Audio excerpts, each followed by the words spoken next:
नमस्ते बिटिया, हमेशा खुश रहो बिटिया। Myself doctor Aarti, associate professor, Jyoti Vidyapeeth women's university, department of pathology. Today's topic is cytomegalovirus.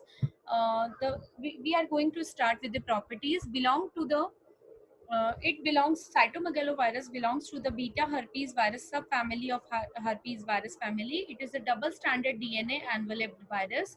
Nucleocapsid is 105 nanometer in diameter. 162 capsomeres are there. The structure of the genome of CMV is similar to other herpes viruses, consists of long and short segment which may be oriented in either direction, giving a total of 4 isomers.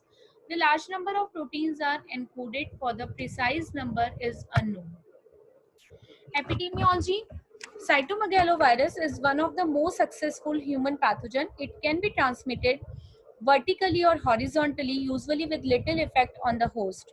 The transmission may occur in utero, perinatally, or postnatally. Once infected, the person carries the virus for life, which may be activated from time to time, during which infections, prions, appears in the urine and the saliva. The reactivation can also lead to vertical transmission. It is also possible for people who have experienced primary infection to be reinfected with another or the same strain of CMV. This reinfection does not differ clinically from reactivation. In developed countries with a high standard of hygiene, 40% of the adolescents are infected and ultimately 70% of the population is infected.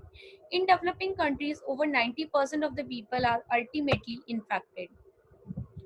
The pathogenesis: once infected, the virus remain in the person for life. It may be reactivated from time to time, especially in immune compromised individuals. The virus may be transmitted in utero, perinatally, postnatally, and perinatal transmission occurs. Perinatal infection is acquired mainly through infected genital secretion or breast milk. Overall, 2 to 10% of the infant are infected by the age of 6 months worldwide. Perinatal infection is thought to be 10 times more common than congenital infections. Postnatal infection mainly occur through saliva. Sexual transmission may occur as well as through blood and blood product and transplanted organ. The clinical features are: congenital infection may result in cytomegalic inclusion disease. Perinatal infection usually asymptomatic. Postnatal infection usually asymptomatic. However, in minority of cases, the syndrome of infectious mononucleosis may develop, which consists of fever, lymphadenopathy, and splenomegaly. The heterophil antibody test is negative, although atypical lymphocytes may be found in the blood. Immune compromised patients, such as transplant recipients and AIDS patients, are prone to severe CMV disease such as pneumonitis, retinitis, colitis, and encephalopathy. Reactivation or reinfection with CMV is usually asymptomatic except in immune compromised patients. The congenital infection, defined as the isolation of CMV from the saliva or urine within 3 weeks of birth. The commonest congenital viral infection affect 1% of all live birth. The second most common cause of the mental handicap after Down syndrome. It is responsible for more cases of congenital damage than rubella.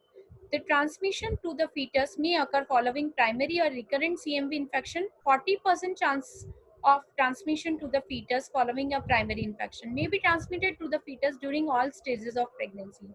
No evidence of teratogenicity. Damage to the fetus result from destruction of target cell once they are formed. Now the cytomegalic inclusion disease. CNS abnormalities are there: microcephaly, mental retardation, spasticity, epilepsy, periventricular calcification. In eye, chorioretinitis is there, optic atrophy is there. In ear, sensory neural deafness. In liver, hepatosplenomegaly and jaundice is also there with hepatitis. In lung, it is causing the pneumonitis. In heart, it is causing the myocarditis. Thrombocytopenic purpura and hemolytic anemia is also there. Lead sequence in individual asymptomatic at birth, hearing defect, and reduced intelligence. So you can see this small virus can create life difficult. In lab diagnosis, uh, direct detection is possible. Biopsy specimen may be examined histologically, and the PP65 CMV antigen is should be detected in immune compromised patient. PCR is also available to know the direct detection. Viral isolation is also possible. This is a conventional cell culture. is regarded as gold standard but required up to 4 weeks of result. Serology is also available in which IgG and IgM should be detected. Treatment: congenital infection. It is not usually possible to detect congenital infection unless the mother has symptom of primary infection. If so, then the mother should be told to chance of her baby having cytomegalo-inclusion disease and perhaps offered to choice of an abortion. In perinatal and postnatal, it is usually not necessary to treat such patient. In immune compromised patient, it is necessary to take a diagnosis of CMV and give prompt antiviral therapy like anti-CMV agents. These are the ganciclovir, Forcenet, and cidofovir. These are the drugs of choice. Thank you so much. Bye bye. It's all about CMV. If you have any query, mention it in comment box. I will try to resolve it. Thank you so much.